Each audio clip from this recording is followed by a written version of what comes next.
যারা আমার কোরআনের আয়াতসমূহকে অস্বীকার করেছে এবং তাকে মিথ্যা বলেছে তারা দোজখী। পারা ২৭, রুকু ১৮। যারা কোরআনের আয়াতসমূহকে অস্বীকার করেছে এবং তাকে মিথ্যা বলেছে তারা দোজখী হবে এবং চিরকাল দোজখেই থাকবে। পারা ২৮, রুকু ১৫। কাফেররা চির জাহান্নামী এবং তাদের নাজাত ও মুক্তি নাই। এই সত্যের পক্ষে আল কোরআনে মোট ৪৩টি আয়াত বর্ণিত হয়েছে। মুমিনদের জন্য মুক্তি একমাত্র ইসলাম ধর্মই আল্লাহর নিকট গ্রহণীয়। যারা ঈমান এনেছে এবং নেক কাজ করেছে একমাত্র তারাই বেহেশতবাসী, তারা চিরকাল বেহেশতেই থাকবে। পারা ১, রুকু ৯। যারা কাফের তাদের জন্য ভীষণ আযাব নির্ধারিত রয়েছে। পক্ষান্তরে যারা ঈমান এনেছে এবং নেক আমলসমূহ সম্পাদন করেছে একমাত্র তাদের জন্য রয়েছে ক্ষমা এবং অতি বড় পুরস্কার। পারা ২২, রুকু ১৩। কাফের ব্যক্তির ভালো কর্ম আখিরাতে নিষ্ফল হবে। কাফেররা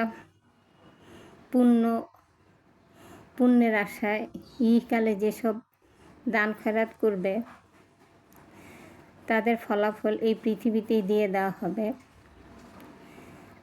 তাদের জন্য পরকালে কোনো প্রতিদান নাই। আল্লাহ তাদের প্রতি অন্যায় বা জুলুম করেননি, বরং তারাই তাদের নিজেদের উপর জুলুম করেছে, নিজেরাই নিজেদের ক্ষতি সাধন করেছে। পারা ৪, রুকু ৩। এটা নিশ্চিত যে আল্লাহর নিকট সবচেয়ে গ্রহণীয় ধর্মই হচ্ছে একমাত্র ইসলাম। পারা ৩, রুকু ১০। যে কোনো ব্যক্তি ইসলাম ব্যতীত অন্য কোনো ধর্ম অবলম্বন করবে সেই অবলম্বিত ধর্ম কস্মিনকালেও গ্রহণীয় হবে না। সে পরকালে সর্বহারা ধ্বংসপ্রাপ্ত হবে। পারা ৩, রুকু ১৭। বুখারী শরীফের ৪৩১ পৃষ্ঠায় একটি হাদিস উল্লেখ আছে। বেলাল রাদিয়াল্লাহু তাআলা আনহু হযরত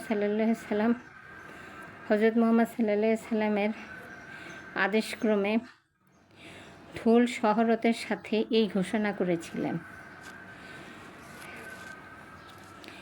ইসলাম ধর্ম গ্রহণ করে মুসলিম হয়েছে কেবলমাত্র সেই মুসলমান ব্যক্তি ব্যতীত অন্য কেউই বেহেশতে যেতে পারবে না। মুসলিম শরীফের ৫৪ পৃষ্ঠায় একটি হাদিসে আছে, রাসূলুল্লাহ সাল্লাল্লাহু আলাইহি ওয়াসাল্লাম বলেছেন, যে আল্লাহর হাতে আমার জান তার শপথ করে বলতেছি, মুমিন না হওয়া পর্যন্ত তোমরা বেহেশতে যেতে পারবে না। মুমিন ও মুসলমান হওয়ার জন্য কি কি আবশ্যক? হে ঈমানদার দাবিদারগণ, তোমাদেরকে ঈমান আনতে হবে আল্লাহর প্রতি, আল্লাহর রাসূলের প্রতি, ওই কিতাবের প্রতি যে কিতাব আল্লাহ স্বীয় রাসূলের উপর নাজিল করেছেন। পারা ৫, রুকু ১৭। যে কোনো আমল আল্লাহর নিকট গ্রহণীয় হওয়ার জন্য ঈমান জরুরি। যে কোনো ব্যক্তি যে কোনো ভালো কাজ নেক আমল করবে, যদি সে মুমিন হয় তবেই তার সেই সৎ কাজগুলো গ্রহণযোগ্য হবে, তার সে সাধনা বৃথা যাবে না। পারা ১৭, রুকু ৭।